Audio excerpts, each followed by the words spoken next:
Hey, welcome to Life in the Leadership Lane, where I get an opportunity to talk to leaders that are making a difference in the workplace and in our communities. What are they doing? How did they get started? And what are they doing to stay relevant and stay sharp as a leader? And today, we're going to talk to Toby Rowland. Toby is the voice of the Oklahoma Sooners, the host of TRow in the morning on SportsTalk Network, 1400 AM, 99.3 FM. And it's just absolutely awesome to have you on the show today, Toby. It's an honor to be with you. It's an honor to be considered a leader in anything. So to be with you is indeed an honor. Bruce, you've been a good friend and a good supporter for a long, long time. And so thrilled when you reached out and looking forward to chatting with you today.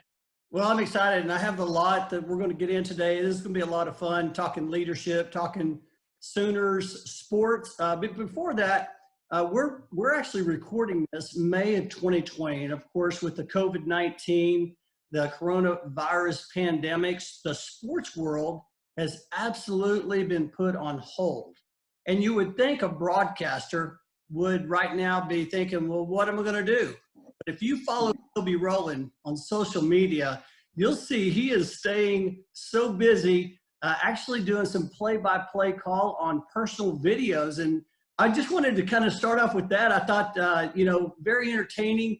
One of the things I've really admired about you, Toby, is that you've always been able to engage your audience on social media. But talk a little bit about, what have you been doing over the last, 6 to 8 weeks with no sports and these personal videos and this play-by-play calling you've been doing?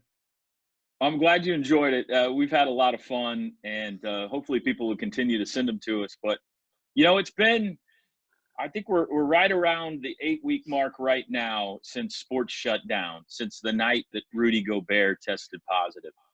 And I was actually down and out, as you know, for about 4 to 6 weeks before that with a back situation I was going through. So it's been a long time since I've had the opportunity to call a game or to do what I love. And I know a lot of people out there feel that way. We've been stuck in the house and we're going crazy. And I'm certainly feeling that right about now. But, I think it's been good for me to have some interaction with Sooner fans out there. There's no games to call. Normally this time of year, we'd be doing baseball or softball would be making a run toward the Women's College World Series. And that's not going on, obviously. So we reached out to Sooner fans and say, hey, just give us videos of anything that's going on. If your dog is running circles in the backyard or you're playing catch with your kids. We had one video that was a young man trying to catch a squirrel in his backyard. And we have tried to attach a little play-by-play to that like it was the fourth quarter of the Final Four. And it's been fun. Fans have enjoyed it. We've slowed down here a little bit in recent days because the videos have slowed down a little bit. I think people are actually getting out and living their lives a little bit more now. But it's been a way to pass some time for me, and hopefully it's brought a ray of sunshine into some people's lives. But as for what's going on, I'm just like everybody else. My wife and I and our daughter, who's in 6th grade, have been camped out here at the house together, and she's been doing school from home over the Zoom like this. And we've been doing the morning show every morning and whatever else OU needs to get done. We've been doing some TV shows from the house. They put a little bit of a TV studio in here for us to record some shows and do some intros to other other programming that they have. And there's always, seemingly every day, something that comes across 2 or 3 spots that need to be cut or commercials. So we're staying busy enough. It's not like calling games. It's not like being out on the road, which is what we love to do, and being in the dugout with Skip Johnson's team before every game. And I really wish we could have seen what Lon Kruger's team could have done in the NCAA tournament. But we're staying busy and eagerly awaiting that moment when we can start playing again. Well, let's get into this the broadcast. I'm curious. I know that you've been the broadcaster. Is it since 2009? Is that right? What year? I started on the sidelines in 2009 and play-by-play in 2011. So I've been in this current position for 9 full seasons now. Next year will be my 10th year. So 9 years. Tell me, what's that journey been like? Like, where did you grow up? You went to school, I see, at Southern Nazarene, but it wasn't necessarily starting out as being actually a journalist. So talk about that story, the Toby Rowland Sure. story of, where did you grow up and how did you get to where you are now? My father's a pastor, Nazarene minister. So I grew up in Crown Heights in downtown Oklahoma City for the first 5 years, and then we moved out to Mustang, suburb of Oklahoma City. And that's kind of where I always tell people I grew up, because I went to elementary school and middle school in Mustang. That's where I first started playing Little League soccer and Little League basketball, and, learned to ride a bike and all that kind of stuff out there. Um, my father took a church in Indiana when I was in high school, right before I went into high school. So I actually, during my high school years, we lived in Newcastle, Indiana, which is between Indianapolis and Dayton, Ohio, right there on I-70. And then came back here to go to college, like you said, at Southern Nazarene. I am a giant sports fan, like I know you are, like so many people out there. I couldn't get enough of it as a kid. I would, play baseball in the backyard by myself. I'd throw it up and hit it and go field it. And I was the pitcher and the hitter and everything, and would keep standings during the summer. And the Cincinnati Reds always found a way to win the World Series in the backyard. That was my favorite team. And my brother and I would play ball games on our Dr. J goal in the downstairs basement.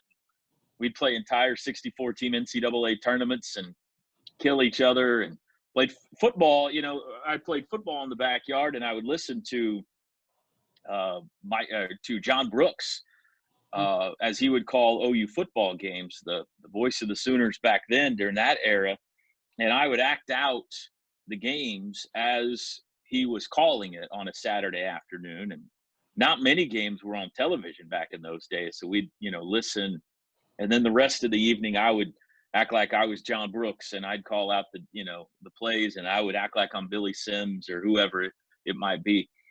And so I was a giant sports fan. I used to unveil my own top 25 rankings in college football and basketball as a kid every Monday to my family.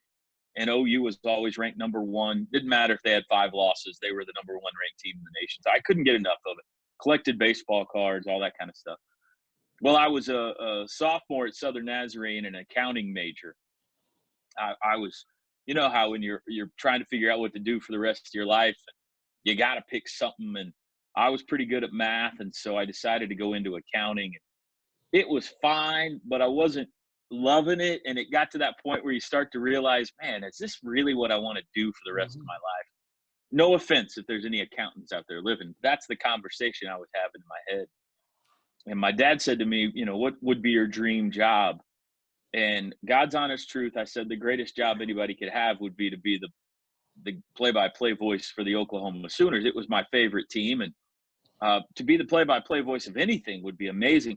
To just get paid to go to ball games would be amazing. And so he encouraged me to pursue it. He could have very easily told me that day, that's crazy. You should stick with accounting. That's don't chase a pipe dream, because it's very hard to be successful in that field.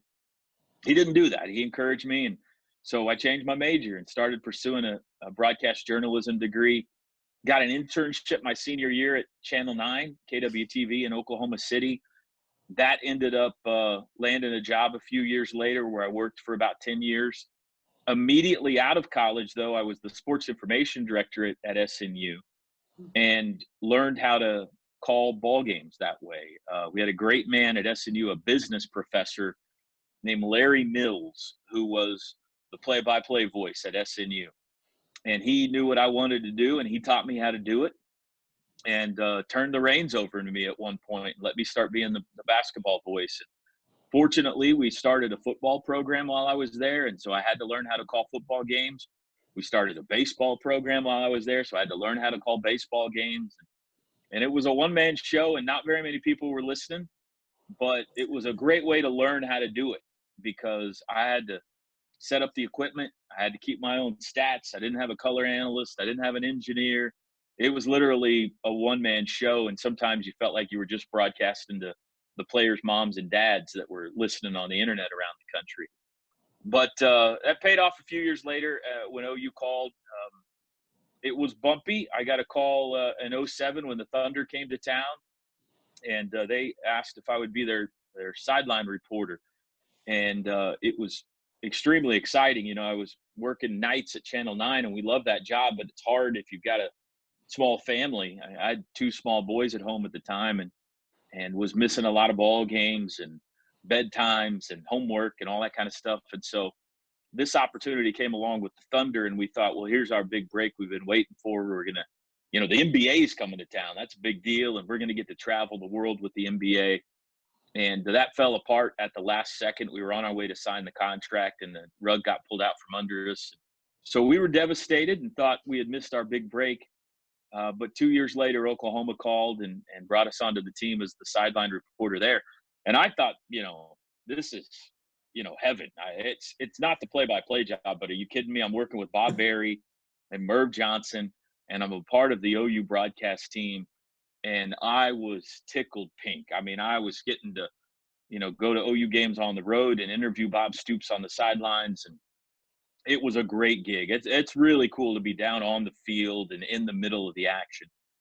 But in the middle of my second year, Bob announced his retirement, and we put our name in for the big job, and really didn't have great expectations, and we know how big of a deal that this chair is, and guys like Walter Cronkite and Kurt Gowdy and John Brooks and Bob Bear. I mean, it's an amazing job, and a lot of people were interested in it. And so we were trying to be realistic with our expectations that, you know, the chances are somebody else is going to get the job, and I'll still be happy to be the sideline guy. And as the process went along, we kept making cuts to the top 5 and the top 3, and it started to look more and more like it was maybe a possibility. And sure enough, when that day arrived and they called and offered us the job, we knew our lives were going to change. I've never been so happy, and it has been greater than we could have possibly expected. I mean, the last 9 years have taken us to unbelievable places for unbelievable sporting events with unbelievable people. And the fan base has embraced me. They didn't have to. There was a legend that was in my chair before I was here, and it's hard to follow in the footsteps of a legend, and it would have been real easy for the fan base to not be as welcoming as they have been. But it's been just a wonderful ride, and that's probably a longer answer than you wanted, but that's my story in a nutshell. Well, that's fantastic. I absolutely love that. They say when you find your passion, you'll find your purpose, and you've definitely found your lane. One of the things that I loved hearing you say is that you had somebody around you that gave you some good advice, and that was your father. And your father said, "Hey, you know, pursue your dreams." And so I was just wondering, have there been maybe a couple of other mentors along the way that have helped you? And what was it about them that you admired about them as a mentor? Yeah, there's been a lot. You know, Larry Mills was certainly one, the guy I mentioned that taught me how to call a game at Southern Nazarene. Bill Teagans was a huge influence on me. And there may be some OU fans that are shocked by that because he was the longtime voice of the Oklahoma State Cowboys. Yeah. But I was working for Bill at KWTV. I interned under him for a year, and then he hired me to come be a producer there with him for a couple of years before he was tragically taken from us in the plane crash up at Oklahoma State. But his mannerisms, his ability to relate to fans, he didn't take himself very seriously. He didn't think he was a big deal, didn't act like he was a big deal. And he had such a relaxed, friendly way of going about calling a game specifically. I mean, everything he did, doing a sportscast and everything, but specifically related to calling games, that, you know, there was a lot of people out at that time that you would listen to that had the big announcer voice, and, you know, they carried themselves with somewhat of an egotistical manner. And Bill wasn't like that. And I saw how Oklahoma State fans related to him and felt like he was one of the guys. And that had a big influence on me. Bob Berry had a huge influence on me in much the same way. I, like a lot of OU fans, listened to him for years and years and years. And there was something about that guy's voice when he came on the air. I don't know if there's ever been a friendlier voice in broadcasting. It was just, it's welcoming. It's like the guy's your grandfather. You want to hang out with him. He's just the friendliest guy in the world. If you never see him face to face, it's just the way his voice comes across. And so I think that was a big impact on me as well. There's a lot of guys that are really good at what they do in this profession. They execute a call properly, or they have a great catchphrase or a great voice or whatever the case may be. But the guys, especially with universities, that last the test of time, that are there for 30, 40, 50 years in some cases, there's a love affair between them and a fan base. And you've got to be likable. You can't just execute a call perfectly. You got to be likable. People got to want to listen to you. You can't just have the captive audience that's stuck in their car during a game. If you're in your car, you have no option but to listen to the radio. But you got to be able to get the fan who chooses you when they have options, when a television broadcast is available, but they would rather turn down the TV and turn up the radio, And if you can do that, then I think you got a chance to have some lasting, to stick around for a while. So Bill and Bob both did that. They both had that relatability to a fan base.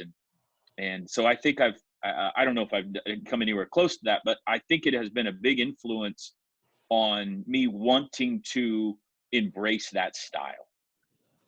Yeah, I love that. Growing up in Oklahoma, watched Bill Teagan's, definitely a great one. And then Bob Berry, I remember I got an opportunity to call a few high school games back when my sons were playing football. Bob Berry was calling the games at the time, and I was trying to emulate him. Yeah. You're right. That voice was incredible. So that was a lot of fun. I want to talk about a little bit about your team and the team you lead as far as your game day team. But before you can talk about team, I want to talk about you personally, your leadership. And, a lot of times, when I'm doing these interviews, I'm trying to pull out, is there a common thread between leaders? And I was just wondering if you could maybe share, today it may be different than it was pre-COVID or even after COVID, but what are some practices that you have in place in your daily routine each day that allows you to prepare for the day from the time you get up till the time you end the day? Are there some things that you do every day that just helps you keep on track? Yeah, I'm an organized person. And it is important to me to the point where I probably overdo it at times. My wife makes fun of me a lot because I love going to Office Depot. It's like Disneyland for me. Any chance that I can go just, get new highlighters or pens or find a new way to be better organized. That's exciting to me. I love that. So I'm wearing a lot of hats. And so, I'm doing a morning radio show. I'm calling games in multiple sports. I'm doing commercials for not only the university, but some businesses as well, cutting liners for a variety of radio stations that happen to be our affiliates. So there's a lot going on in the course of a week, especially in the middle of a season. And if my time isn't slotted, if I don't know exactly what's going on, not only am I not going to do my job very well, my brain is going to be scrambled. I can't handle it. I need to know before I go to bed that night what the schedule is tomorrow. And you got to have flexibility to adjust, but still, everything's got to be organized and color coded and all that kind of stuff. So I like a plan. I'm a big fan of having a plan. Our pregame shows are very planned out. Our broadcasts are, as much as can be, are very planned out. My week is planned out. I know exactly each day what I'm going to do that day to get ready for Saturday in the course of a football season. Today's the day I need to edit audio. Today's the day I need to get the spotter boards ready. Today's the day I need to talk to Lincoln Riley. Today's the day I've got to get this done or that done. So I think in whatever profession you're in, it's hard to find the highly successful person that isn't highly organized. So that is probably one of the keys that has helped me a lot, especially as more and more responsibilities been piled on. It's harder during this because not as much is going on. So that calendar has a lot of blank spaces in it these days, which I don't like. I don't handle blank spaces very well. I need to stay busy. But I would say that's on a daily basis, especially during season. You've got the overlap between football and basketball when you got two sports going on at the same time. There's another overlap between basketball and baseball when you got two sports going on. And in those periods, you're either calling a game every day or getting ready to call a game every day. And in addition to doing a radio show and everything else, that's a lot of preparation and execution that if you're not on top of it, probably doesn't get done or doesn't get done very well. Yeah, that's fantastic. One of the disciplines I try to do, kind of the same thing at the end of the evening. I take 5 or 10 minutes and look at my look at my calendar for the next day to make sure I'm all in alignment. So I think that's one of the things that I see as well. I read a quote one time. It says that you are the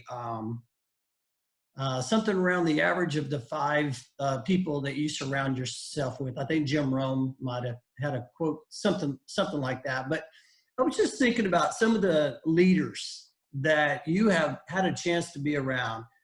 People like Bob Stoops, Lincoln Riley, Joe Castiglione, who is incredible for being able to bring on the leadership that he's brought on his staff, Skip Johnson. All these different leaders that you've been around. I was just wondering, have you been able to pick up anything? Are there some common threads that you've seen that these leaders have? I mean, everybody does things a little bit different, but do you see like those common threads? I mean, you mentioned being organized for you. Do you see some common threads between some of those different leaders that you've been able to be around? Yeah, absolutely. One thing I try to do with our team, our crew at OU, is to empower everyone, to let everyone feel like they've got a piece of the action, to feel invested, some equity in what we're doing. I think Joe Castiglione, our athletic director, is the best I've ever seen at that. He's great at hiring. And he's great at being an administrator, but when it comes to dealing with personnel, to dealing with people, he empowers us and encourages us every day. Listen, I hired you for a reason. Now go run with it. Go do your job, and I'm here to be your biggest fan. My boss at my radio station, Randy LaFoon, is very much the same way on a smaller scale, but he's one of the greatest leaders I've ever seen in empowering people and saying, I trust you. Now you go be a reason for our success. I think in specifically related to a radio crew like we have we have the biggest radio crew in college football. It's different than most. We got a play-by-play guy and a color analyst in the booth, which everybody has. We have what we call our analyst emeritus in Merv Johnson, who we also bring in from time to time. We've got a sideline guy in Chris Plank. We've got a sideline analyst in Gabe Eichert. And those are just the people that you hear on the air. We have a spotter and a statistician and an engineer who you don't hear. There's another person running the board back in the studio. We bring in another analyst in Rufus Alexander for pregame shows. We've got a sideline engineer who's down there making sure all the sideline equipment works. So we may have 10 people on a Saturday on our crew. And it's very easy for, I think, the play-by-play guy or the play-by-play guy and the color analyst, whose voices you always hear on the highlights, to be the stars of the show. And the other people maybe not feel as involved or as invested. And I don't want that at all. I want my guys to feel like this is the University of Oklahoma broadcast, and all of us, in whatever role we have, are so fortunate to get to be a part of it. And so we give all of those guys a piece of the action. You know, my statistician and spotter have a segment in our pregame show in which they share what they're excited about that day. On the air, they get their voices out there. Our engineer for many, many years, Michael Dean, has a segment in every pregame show in which he shares something historic that has happened related to the game that day. We feature our sideline guys, I think, more than anybody else in the country. They bring it out of breaks. Their mic is always open and hot so that they can talk at any point. That's not normal. Most of the time, that communication takes place in a producer's ear and not just live on the air. So it's important to me that everybody feels like they are a major part of what we're doing. And I think because of that, you know, that back to your original point, that did not necessarily become natural. That is something I learned from Joe Castiglione, from Randy LaFoon, and from Bill Tegans. Bill Tegans was a lot the same way too. So yeah, I think that you're right. I've been very lucky to be around a bunch of unbelievable leaders. Bob Stoops was that way. You know, Bob was a great head coach, but if you ever went to an OU practice, there was a lot of times where all the position coaches were doing the coaching, and Bob was trusting them, empowering them. He would walk around and make sure everything was being done, I'm sure, the way he wanted. But he's unbelievable at just believing in his people. So I think that's very important. That's great. I appreciate you sharing that. I've always admired Bob Stoops and his approach. Two words that you said that really caught my attention there. Number one is a sense of belonging. I love how you use that word, making your team feel part of it, part of the wholeness. And then the second thing you talked about was empowerment. And whenever I see even best places to work companies, I see that their leadership gives their teams, their people, they really empower them. You hear that word a lot, and that's associated with best places to work. In this particular case, one of the best programs in the country. And so I could see, I appreciate you sharing those words, because I think those are two words that really, well, they're difference makers, right? Mm-hmm. Yeah, no, I mean, I've been a part of teams before in which I didn't feel that was the case, you know, where I was not the top man on the totem pole, and I felt like it was all about the top guy on the totem pole, and we were all working for him.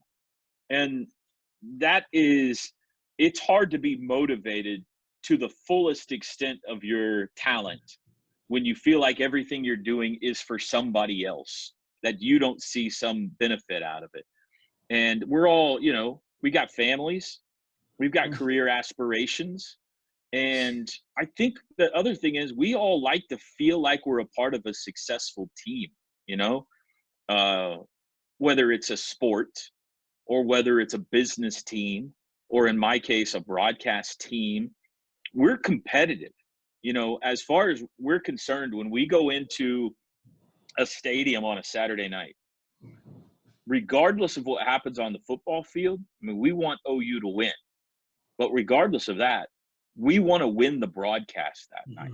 You know, we want to have if somebody's flipping around the dial and driving in the car, and we're playing Baylor, and they listen to the Baylor broadcast and then they listen to our broadcast, we want them to say Oklahoma's got a better broadcast.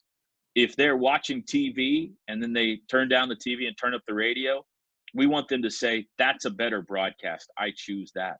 So we're competitively driven, and I think my team feels that. I want my team to feel that. We're not just here to get a broadcast on the air.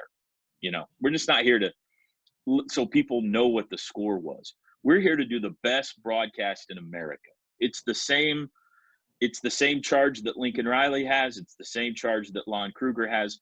They're there to win national championships. Well, they don't give a national championship for radio broadcast, but in our minds, that's our intent. Every night, every year, we want to be the best in the country that night. So, and the team feels that. You know, they know that's our goal. And so whether you are on the air with a live mic, whether you're crunching stats, whether you're pushing the knobs back there to make sure that everybody's volume is the right level, whatever. You're a part of executing that broadcast at a championship level. Yeah, that's it's all about the customer experience. Hey, let's keep talking about your team just for a second, because I'm curious. Whenever you came in to be the play-by-play guy, you came in to be the lead. Did you inherit that team? Did you or did you go out and have to find different people to come be part of that team? I know Merv Johnson has been part of the show for many years. I got to meet Merv way back at one of the OU Club of Dallas golf tournaments. So that was a lot of fun. But tell me about that. When you came in, how did all that come together? Yeah, it was a little bit of everything. So obviously, Merv Johnson was going to stay because he's a legend, and as far as I'm concerned, he's welcome to have a microphone in front of his face in our booth until he doesn't want to do it anymore. Right. I love that man. He is the sweetest, dearest man I've ever met. And speaking of guys who have no idea how famous they are, Merv Johnson has no idea what a legend he is. But Merv was going to stay as the color analyst. We had to hire a new sideline guy because that was me before. Mhm. So we brought in Chris Plank. That was actually I didn't know Chris real well, but Kenny Mossman, who was a vice president for athletics underneath Joe Castiglione, knew Chris, thought it would be a good fit, and wanted to bring him in for the spring game that year and try him out. And he knocked it out of the park. I mean, he was He's great. phenomenal, and he's a great guy to get along with too. That's another thing when you're building the team, and especially when you travel together as much as we do. It's important, I think, to have people that you like to be around. Not just people who are good at their job. That's important, but also people that you enjoy spending time with in airplanes, in rental cars, in hotels, at dinners, and all that kind of stuff. This job isn't near as much fun if you don't really enjoy the people that you get to be with all the time. And Chris immediately was a guy that we liked. The engineer was Michael Dean, another Oklahoma legend. For those who don't know, he's been on the radio and a part of the Sooner radio broadcast for years and years and years. I knew Michael. I liked Michael, and that was a no-brainer to keep him as well. We had a spotter and a statistician who had worked for years and years with Bob, and were great guys. I knew them because I had been, on the sidelines. I didn't know them super well, but I knew them. And so we did the spring game with those two gentlemen, and they were so used to helping Bob, and my style was a little different, that we decided maybe it would be best to make a change there. No offense, I'm still good friends with those guys to this day, but that's literally your right-hand and left-hand man. And these were individuals I didn't really know really well. And there was a couple of guys I did know really well that I thought would be perfect for those positions. And they happened to work with me at Channel 9 and at television. One of them is Greg Blackwood. He's the chief photojournalist at Channel 9. And he told me the day I got hired, if you ever need a spotter, I'll be your spotter for life. Love Greg dearly, huge OU fan. So I called him up and I said, hey, I think I need a spotter. And he's been great. All those videos that you see that come out of the booth, that's Greg Blackwood. He's a photographer by trade, so he knows every little camera and trick and where to place everything and to make us look good. That's not necessarily what a spotter does, but it's an extra skill he has brought to our team. So value add. That's excellent. Yeah, I think it's been innovative, and I think it's been something that kind of our radio broadcast did first that others have picked up on around the country. You see a lot of videos in the booth now, and I'm not sure you saw too many of those before Greg came along. And Dennis Kelly was the chief operating officer at Channel 9, so he, he lived his life in numbers. Another huge OU fan, and I called him up. I wasn't as sure with him, and I said, what would you think about being a statistician on the OU crew? And he said, I'll do it. And I said, well, why don't you go talk to your wife? It's going to be a lot of weekends away and stuff. Because I don't care what my wife says, I'll do it. So he's hilarious and has been a great stat. So we made those two hires. And the other thing we did is the sideline analyst is another role that nobody else had in the country. And we decided to give it a try because we've got so many great former athletes at OU that are always around who could add a different perspective from on the field. You know, it's one thing to be an analyst in the booth and you get to see everything, but it's another thing to be an analyst on the field. And Chris is doing the interviews and giving us all the normal stuff that a sideline guy would do, injury updates, things like that. But what if we had a football player down there who, you know, could tell what adjustments they were trying to make, could feel the action from down below? So we tried it for a year with Roy Williams, and we liked it. And Roy had to go on to do something else, but we liked it enough that we thought, I think there's some merit to try it again. Then we did it with actually Dusty and Teddy for a couple of years down there before Dusty went on to be too big for us. And he's at ESPN now, Dusty Dvorak. And eventually we brought Teddy up in the booth, and now Gabe Eichert fills that role. He was a Warfel Trophy winning offensive lineman for OU.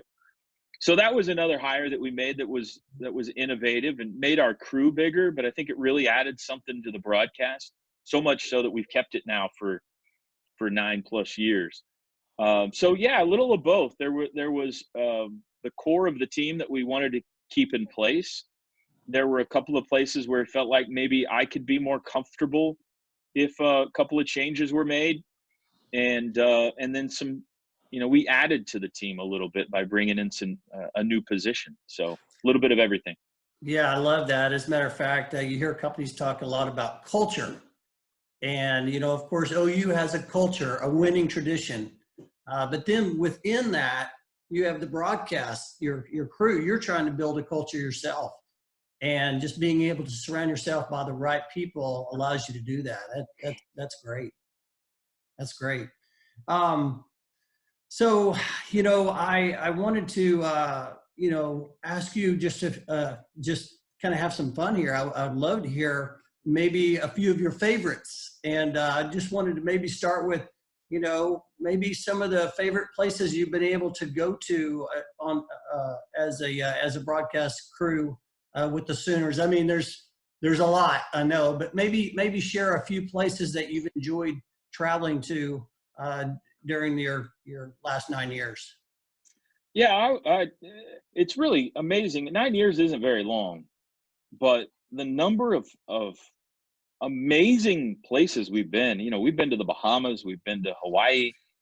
We went to Hawaii twice in the same month a few years back with the basketball team. That was crazy. One of them was to Pearl Harbor, and we played on the base there at Pearl Harbor, which was amazing.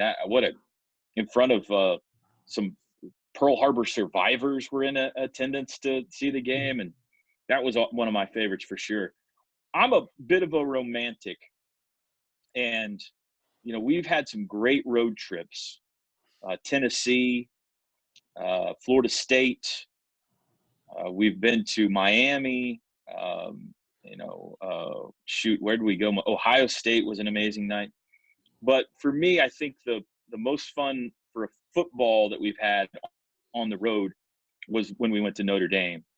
That was, you know, you're surrounded by college football history, the Golden Dome and Touchdown Jesus, and where Rudy was, and all of that. We toured the campus before the game that day and got to see the grotto, and that was just a thrill.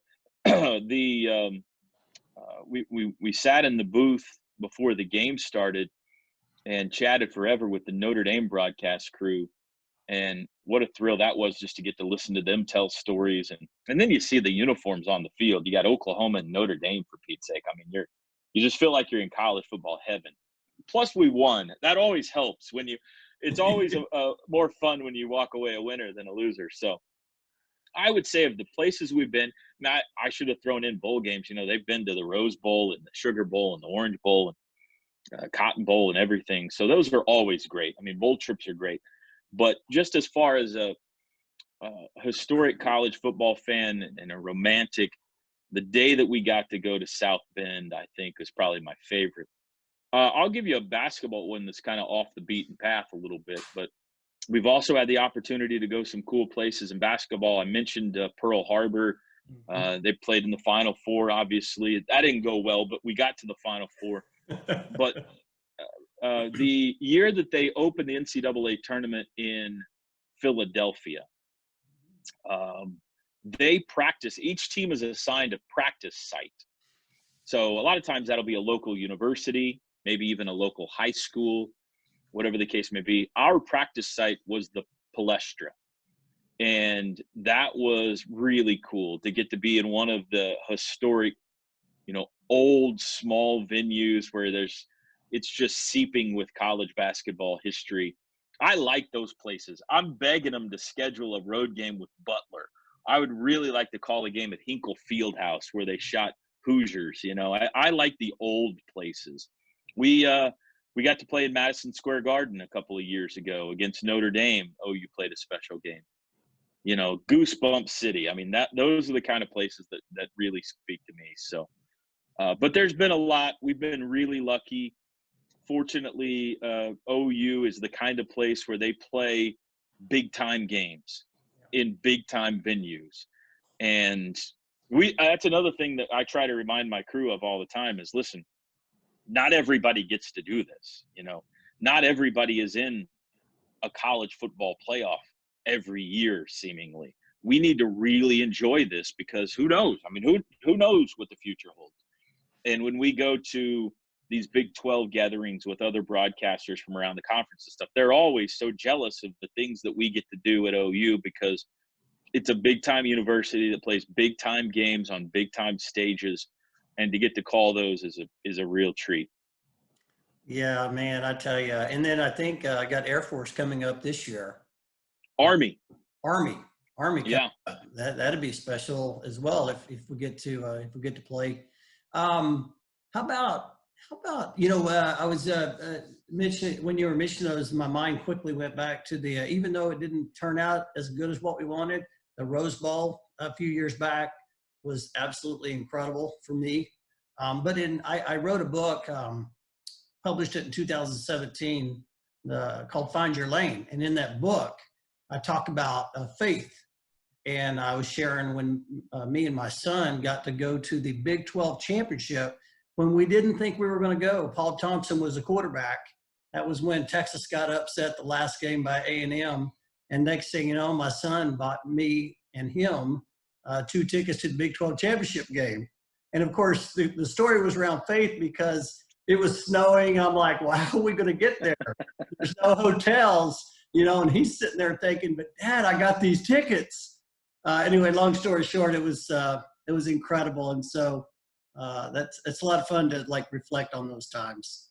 Now, a funny thing with us, I don't know if it's funny or not, but a lot of our memories, our enjoyment of a game is, in a large percentage tied to the success of the football team or basketball team, but not entirely.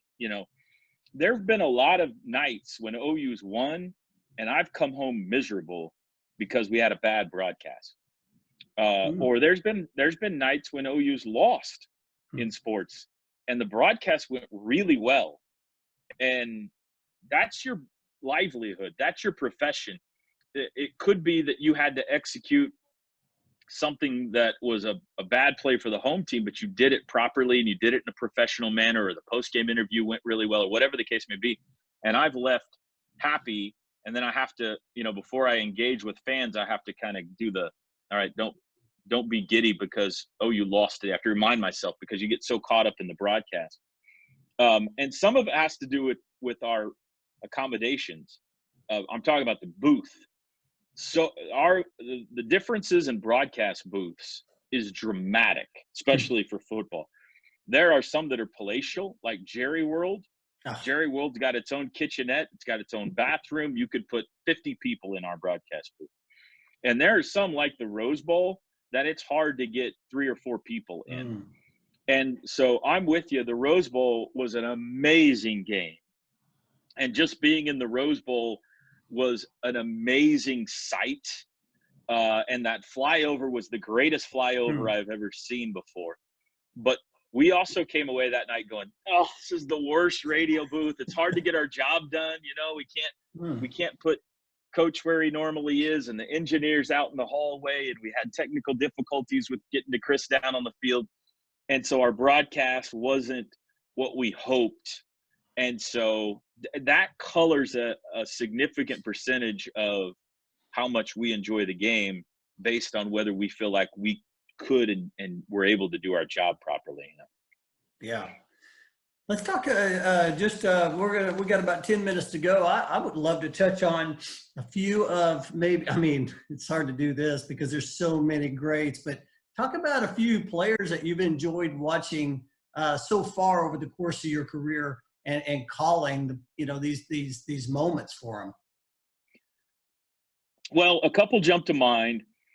I think that my favorite athlete to cover in 9 years was Buddy Hield. Mm-hmm. Buddy was an amazing basketball player, but he didn't step on campus that way. You know, he was a fairly unheralded recruit and came off the bench his freshman year and made himself into a superstar and worked his tail off. He was in the gym before everyone. He stayed in the gym after everyone. He was constantly shooting, and he was constantly in a good mood. He's the kind of guy you couldn't be around and not feel better about life. He was singing. He was dancing. He would get on the team bus, and he'd call everybody by name. I remember when we were in Pearl Harbor, one of the days there, we actually toured the Pearl Harbor Monument, but we did it at 6 o'clock in the morning because we wanted to do it at sunrise, the Sunrise Pearl Harbor tour. Well, this is a bunch of college guys, which meant we had to be on the bus at 5, whatever. And it was early. And that bus, everybody got on the bus. That bus was quiet. Half the people or more are back asleep again, And here comes Buddy bouncing onto the bus, just screaming and singing at the top of his lungs. We get to go to Pearl Harbor today. Everybody wake up. This is a day unlike we'll ever see again.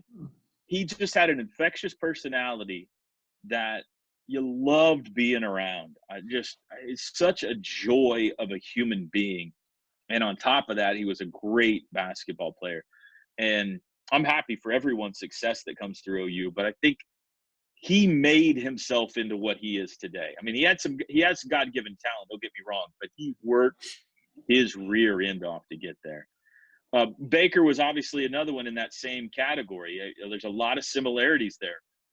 Baker Mayfield was a walk-on and had to work his way up to becoming the superstar that he became, the Heisman Trophy winner and the #1 pick. And he also had that infectious leadership personality about him, that always happy, always singing a song. You couldn't wait to see Baker because you knew he was going to put you in a good mood. I don't know if you remember, but that Rose Bowl game, there were a lot of rumors that he was sick. In fact, I think he was sick. Remember, everybody was wondering, how sick is Baker? Well, we came from basketball. OU played TCU on, let's say a Saturday, and that game was on a Monday. I don't know if that's right, but so I didn't fly out with the broadcast crew. I had to call a basketball game, and I flew out the day before the game to Pasadena. And I hadn't got my pregame interview with Lincoln Riley yet, so I had it arranged with Lincoln's secretary, and I was going to meet him outside the team dining hall at, after dinner at 6:30, let's say, at night. Well, at these bowl games in the team hotel, in the course of a normal regular season, you can come and go as you want. Some players are staying on our floor. We see them in the lobby. They're up, whatever. For a bowl game, especially one of that magnitude, there is very tight security. And the players are usually on one side of the hotel and everybody else is on the other. And if you want to get into where the coaches are and the players are, you got to pass several layers of security and show badges or wristbands or whatever the case may be. Well, I had the appropriate clearance, and I get through and I make it to where the team is eating. And so I'm waiting outside. I get there 15 minutes early or so. I don't want to miss Lincoln. And I'm waiting for Lincoln to come out so we can do our 5-minute pregame interview in the hallway. And as I'm waiting there, here comes Baker down the hallway. He's going in to eat. And he's got his headset on and he's singing, and he's got his Beats by Dre or whatever they are. And he sees me at the door, and it's not normal to see a media person where the team is, and he realized this is his sanctuary normally. When he goes outside of that, everybody in the world's putting the camera in his face and all that stuff. So he knows me being there is odd. And he cocks his head sideways and he goes, "What are you doing here?" And I said, "I'm getting ready to interview Lincoln for the pregame." And he goes, "Oh, that makes sense." And I looked at him, I said, "How you feeling?" Because, all the reports are out there. And he just grinned real wide and he goes, "Wouldn't you like to know?" And they just walked in. So he wasn't even going to give me any kind of scoop in that. But funny guy and just a joy to be around. So those are probably the two. I mean, there's been so many great baseball players that some of them were stars and some of them, were just role players or came off the bench, that it's just a joy to be around. You get to know them, you get to know their families, you get to know their backstories, and the coaching staff as well. So it's a big part of the joy of this job is getting to know those young men. Yeah, I was thinking when you were talking about Buddy Hield, I was thinking back to that triple overtime OU Kansas game up in Lawrence, and just the joy Buddy was having during that game. I mean, he was so tired, but you could just feel it, like how much joy he had playing the game. That was so cool. And then talking about Baker, a real quick story. When Baker was, I think it was the 2017 season, but I looked over at my wife right when the season started. I said, "Oh man, it's going to be a special year. Let's just soak this in, just soak it up. This is going to be so special." And then we got to the last game of the season, and Kyler Murray was going to start that last game. And after he ran that very first play, my brother said to me, he said, "Oh, we got one more year to soak it. One more year." I'm like, isn't this great? We're like living the dream here. These guys are so talented, so special, but appreciate you sharing those stories. Well, it's fun. And, you roll over athletes. So they're only here for 3 or 4 years. Some of them not that much. And so it's always fun to see the new class come in and the new personalities and make new friendships. So the last 5 minutes of the segment, I like to call it's time to accelerate. So I just wanted to ask you just a few questions to kind of in the interview. First question is book or podcast? Podcast. I'm a big podcast guy. Yeah, I don't mind a book. I like to read books on planes when I can, but I have a 45-minute commute to Norman and back every day, so I can crush a bunch of podcasts. Yeah, me too. Love the podcast. As a matter of fact, a lot of times I started using Audible. As a matter of fact, one of the books, Bob Stoops' book, when it came out, I got it on Audible, and I loved it so much because he was reading the story. That was so cool. Yeah. How about a favorite place to go on vacation with your family? We're not a family that goes to the same place over and over again. We like to discover new places. But our favorite spot, and we will go back someday, was San Clemente, California. San Clemente is between San Diego and Los Angeles. It's a little beach town, and we kind of randomly ran into it and had an unbelievable week out there one time and can't wait to go back. So I would say San Clemente is my choice. That's so cool. So cool. Okay, so final question. I'm a big fan of Mercy Me, and they have a song that came out few years ago called Dear Younger Me, and I thought about it, and I thought about, the question I want to ask you is 10 years from now, what is 10 years older Toby 10 years from now thanking Toby of today for? Thanking him for? Thanking him for. Oh, man. I feel like, Bruce, that I am in my dream job. And I know a lot of people say that, but I'm not looking to go to the Yankees or the Dallas Cowboys or anything else. I mean, this is it for me. I'm an Oklahoma kid who literally said the greatest job you could ever have would be the voice of the Sooners, and here I am. So I think 10 years from now, Toby if I'm still in this job, would just thank present day Toby for not screwing it up. You know, that's my number one concern is if you tell me I've still got this job in 10 years, then there's just relief that I haven't screwed it up, that they're letting me stick around, you know? So I'm just trying to do the best I can with every broadcast. I'm trying to, when opportunities present themselves, mentor young broadcasters. They've allowed me to teach a class now at the University of Oklahoma on play-by-play. And I remember back when Larry Mills helped me learn how to do this, and I'd love to help other kids learn how to do this. And so maybe in 10 years that we've got some students who have become the voice of, you know, some university or professional team out there, whatever the case may be. And gosh, at that point, I'll be maybe playing with some grandkids on the back porch or something. I don't know, but hopefully we don't have any more viruses that have shut down the world in 10 years.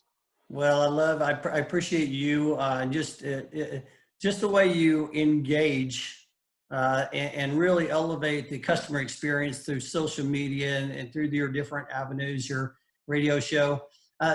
Tell the viewers and people listening on the podcast, if they wanted to follow you or get in touch with you, how would be the best way that they could connect with you? Yeah, sure. I'm only on 2 social media platforms, and that's probably too many. I probably should not be on those, but on Twitter at TRow. That's a TROWOU. You can follow me or reach me there, and then I'm on Instagram as well at Sooner Voice.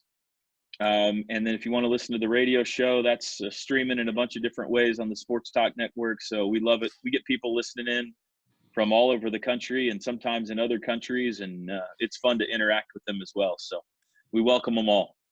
Well, you have a signature call that you do at the end of the game. I would love to hear you say that. I'll put you on the spot here, but I know you're talking about unhitching a wagon or something like that. Once you give us a signature call to end the broadcast. It is funny how many different permutations of that everyone has.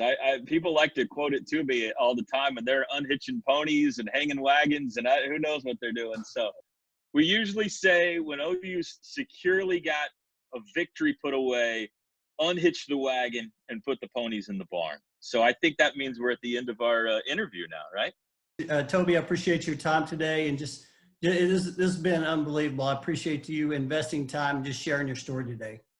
Thanks, Bruce. Appreciate it. Thanks, man.